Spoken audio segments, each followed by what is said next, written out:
tell us about some more.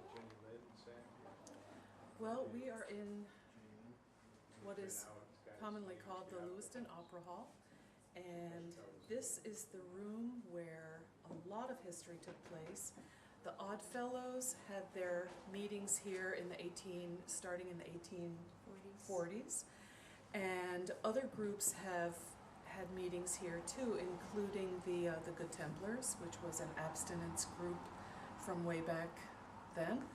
And this was also the room where all of Lewiston would gather to have balls and parties, and the President's Ball, everybody would get dressed up to come and dance up here.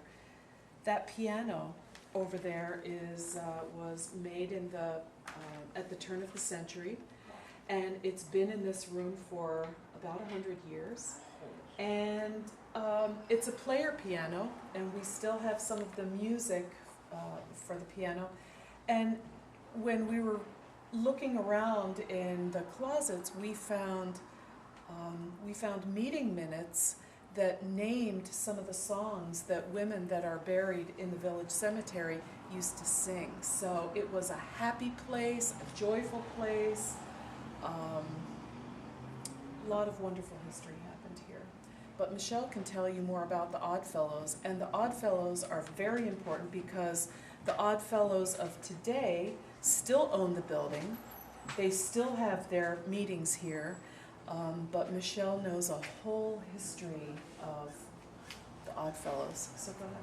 Well, they began about November of 1846 in Lewiston, kind of a benevolent society where a lot of the working class people could join and pay like a membership due, and then say they became sick or injured on their job, the Oddfellow organization would help give them a little stipend to get by. And they also took care of burying the dead, the members or family members. And we could show them maybe if we move in this room.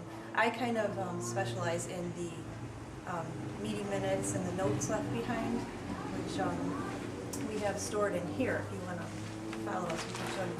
And they date back to the 1840s, and this location kind of ended up with the Niagara Falls books, Fort Niagara books,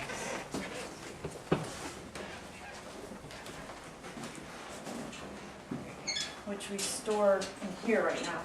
And through the library, I'm working on archiving these books and digitizing them. I actually have some of them online on a website called Western New York Legacy, and the membership books are, I find, really important because there are thousands of people in Niagara County listed in these membership books, and back to the 1840s, and it kind of gives their name, their age, where they're born, a lot of in their job, a lot of information.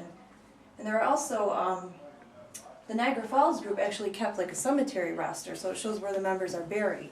So as a genealogist, that's like fantastic records for us to have for such an early time when New York didn't require birth, marriage, death records until the 1880s. So these are really great records. This is a real treasure in here. And we do have the first meeting minutes too, which kind of tell a story itself. And when you read through them, sometimes it's kind of boring, but the more you read through them, you kind of can see the daily life, and you see the different illnesses that swept through at the time, and there was like deaths on each page. And then you could see when people's family members died too. So this is pretty interesting stuff.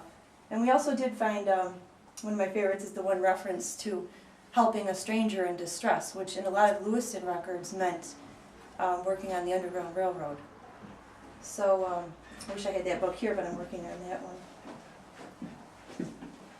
And then we also have, they issued old Bibles, or Bibles to the members, and we have some of these old ones in here. They're really old, beautiful Bibles. Oh, we have the piano. There's the piano rolls down there. But it's a big project, and it's kind of uncovering some of the regular people, just the working class people of Lewiston, and of all Niagara County, actually. kind of nice to know they met right in here. And we also still have a lot of the regalia. We want to show some of this. Okay, follow me into the kitchen. The costumes and regalia that still exist.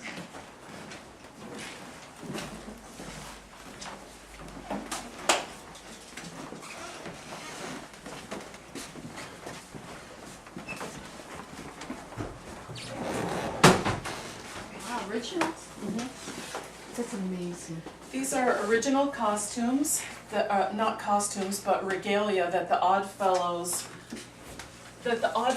wore in their rituals and that. And we have a whole closet filled with these beautiful costumes. We had a fabric conservator come here and take a look at some of these beautiful, heavy velvet, satin, hand-sewn costumes, and she believes that they were all made around the 1890s, and the Oddfellows still use these costumes in their rituals if they can fit. They're much smaller, you know, than people are today, but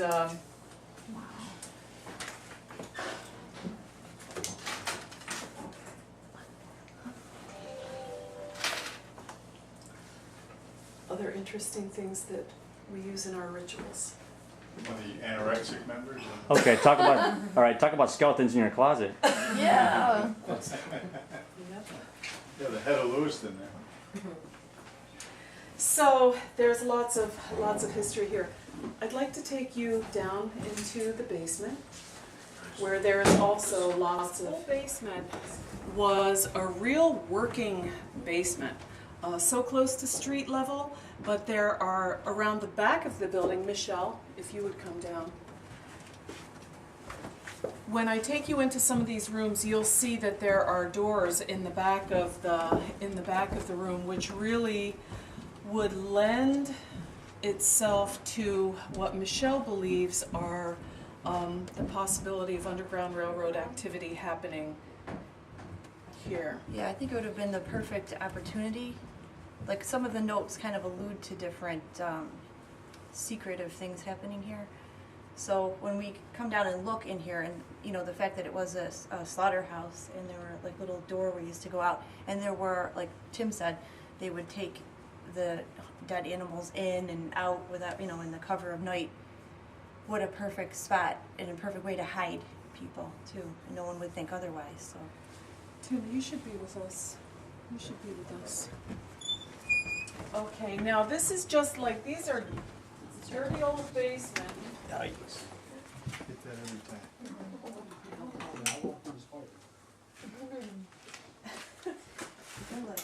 Okay.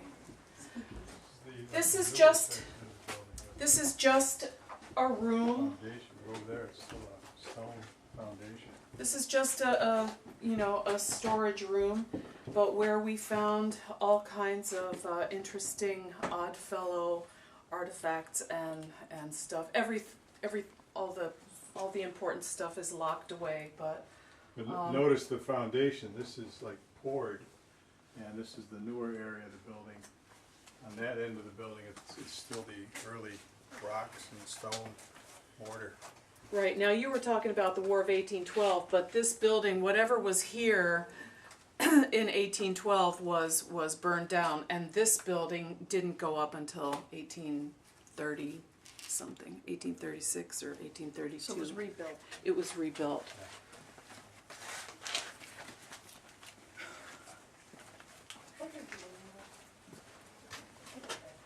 But was the underground still the same, known same? Underground Railroad. Yeah, over here.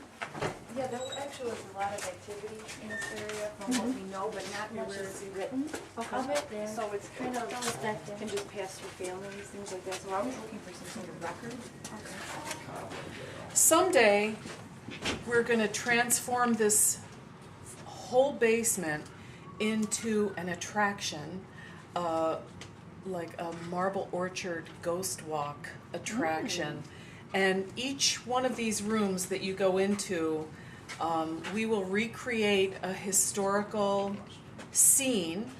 This used to be the kitchen, where the women that were preparing the food and everything for the balls that they had upstairs, this is where they would prepare the food and then carry it upstairs on trays. And so in this room, for example, we would create a scene of women dressed in, you know, late 1800s clothes and, you know, baking the cookies to get ready for the party upstairs.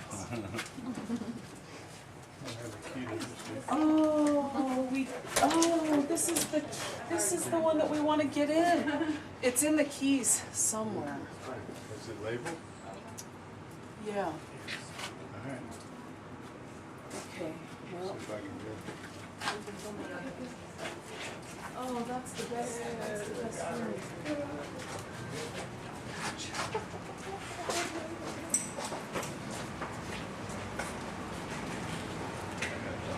Again, you can see that the one room that we can't get in is locked. But again, there's a door over here.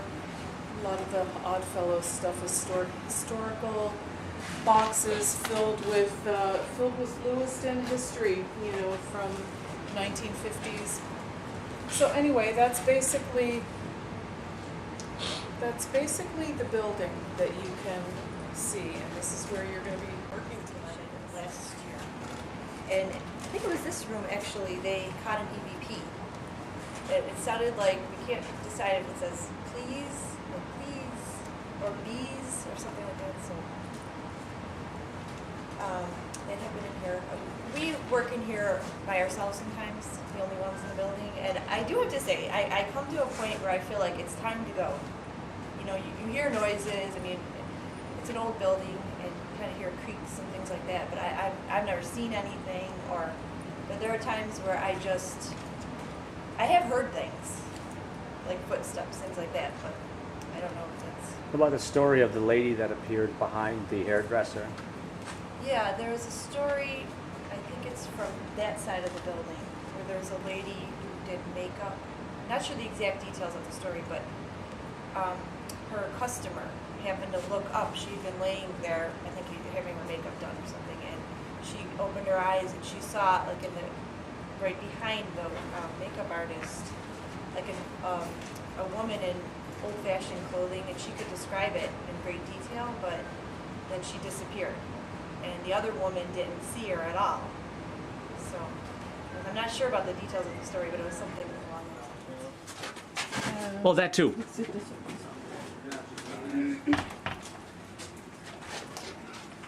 This got to be the original part of the basement. Well, we'll find out in a minute. Oh, yeah, this is because it's all gone. Yes, and there's a coffin in here. Very good. What? Oh, Awesome. Yes, it is. there's a Talk about original ambience. Couple of coffins in here. Oh, wow. So this room, I can, you know, let you look around, film it, take a look at it, but then I have to lock it up. So Oh, okay. That's cool. Well, Okay, that's the a lot. coffins. Are these real coffins? they are real coffins. Yes, they are. They're used in the Oddfellows rituals. Now this part of the building was, here's the door where they used to let the pigs in. Tim, can you talk about the pigs? Talk about the pigs. Talk about the pigs. Well, as you can imagine, years ago, before refrigeration, you know, people got food fresh, and you know, they would line up here in the early morning hours and you know, stock the stores with freshly cut and slaughtered livestock. I think there were still some hooks around on the walls from where they would bleed out. Hooks and shelves in there. About the pigs roaming the village. Oh, actually, in the early Lewiston, in the early 1800s, stray pigs were a problem. They would eat people's gardens and that. So there was a pound, just like nowadays they, you know, go out and get the dog and put him in a pound. get the pigs, because they were owned by somebody, they weren't wild pigs, and they were put in a pound, and the people, there wasn't a lot of money around in those days, so they protested so much that they convinced the local village board to give the hogs certain rights, the same rights as commoners, to walk the streets, providing that they had a collar on. And this collar prevented them from digging too far into the ground and that. So at one time, local pigs had as many rights as, except to vote. They weren't allowed to vote. Oh, wow. There are plenty of pigs nowadays, Bill. But anyway, this We're is... making laws for that matter. All right, let's keep it clean. Yep. But yeah, these doors back here lead to the back outside, so any kind of secret activity could have been very easily taking place away from the prying eyes of the village. And once again, if you could possibly zoom in on the foundation, you can see that this is all stone, rocks, and mortar built up. Original basement. Some of the early hooks are pounded right into the mortar here. So someday, when we turn this room into part of the Ghost Walk attraction, this room will be the butcher shop, and the butcher will be standing with his bloody knife, and there will be pigs and fowl and carcasses hanging from the ceiling. Gee. I'll be first in line. A lot of people are going to want to be first in line, but it. Holy cow, right? So, what's up with the portrait? The portrait of that gypsy, or somebody painted her and left her down here. We don't know who she is, but she's obviously very beautiful, and I have a feeling that she was probably came Mason. from somebody's imagination. But we did have a local gypsy. We did. Well, it might be her. Yeah. That's what I was thinking. It's the one that's buried over there in the cemetery. The one that's buried in the cemetery. Could She be would her. hook up her horses and wagon and leave with her fellow gypsies, and then come back in the fall. And Have you checked the artist's name on there? We have not. We have not. We've just been moving that portrait around the building. But she will definitely have a place of honor once we decide what we're going to do with this wonderful space. And if you look at the back of the... They're standing up? Yep. That cold one came over here. Yeah. Pretty cold. Kind of draft, a little bit of a draft, right? Yeah. Okay. It's real good. Oh, just hit an 8. 8. Are you playing with me? Can you turn the flashlight off for us?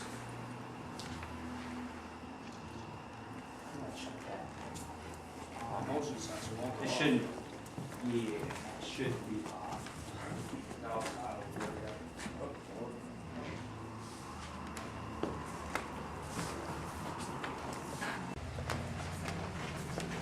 Where are you going?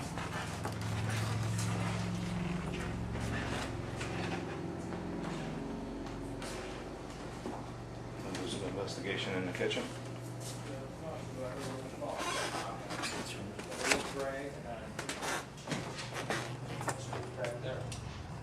So far, that's why I jumped up. Yeah. So far, it's pretty big. I haven't touched it at least 3 times.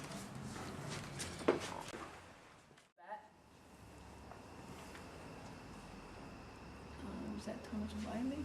Yeah. Thomas Wiley? John Welch. And Welch too. Any of you guys here in this room? John P. Ooh. And a whistle. Pentwise? No, it's P. Dot.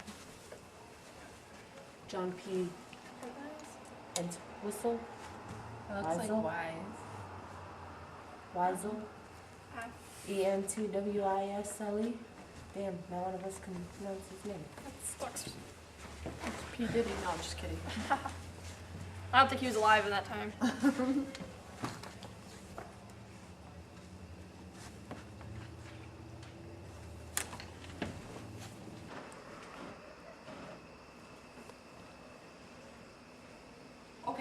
blinking again. Yes, it is. Flashlight? Mm-hmm. Uh-huh. Yep. And Someone you're at the behind it. Bible. Yes. Somebody's at the Bible. Are you against our words, what we were talking about names? Did you like the names? Did you not like the names? Did it offend you that we were talking about the devil in your house?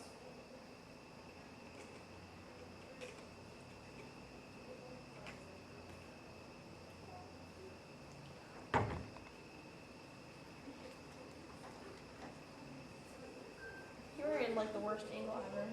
I know. You don't want to move and mess it up. But if I get in front of it and it lights up, it'll drive this thing nuts and it'll blur. If I'm behind it, I can still see it light up. Are you James? You are James, ain't you? Are you James William? James Williams here.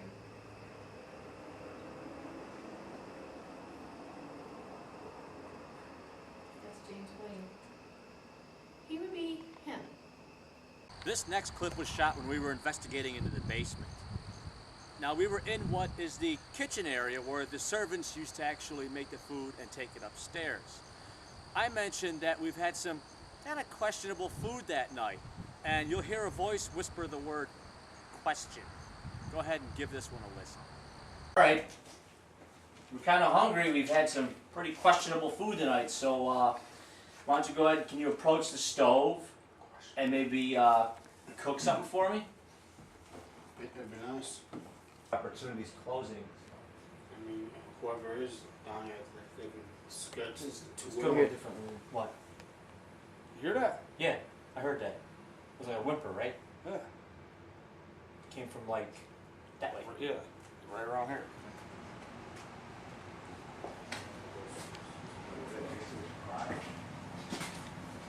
Are you finally wanting to communicate with us? Oh.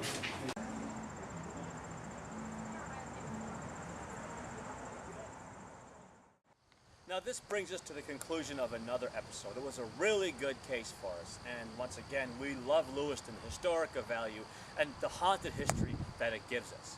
Now, what you're going to see here is we have quite a bit of EVPs that you can listen to. They're quite fascinating. I think you'll enjoy them. And we actually did get a lot of photographs of some really interesting orbs and light effects that I also think you're going to find quite fascinating. Okay, this clip here at the 1525 point, it sounds like a low, gravelly voice says yes in response to our communication. Check it out. 1525 point.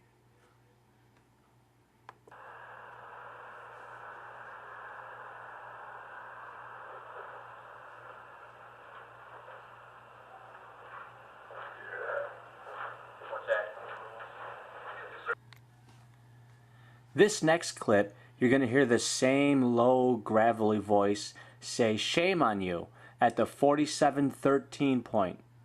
Give this one a listen. It was in the bathroom. It went 5, 6, 7, 8, and then went back down.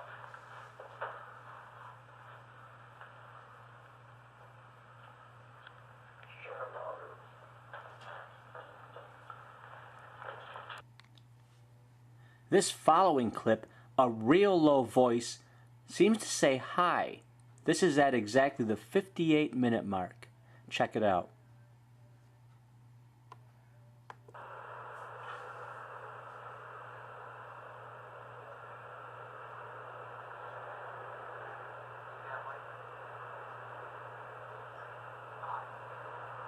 Any lighting happening now? This clip here, we're talking about the water that was dripping. Now, after we mention this, a soft voice just says the word dripping.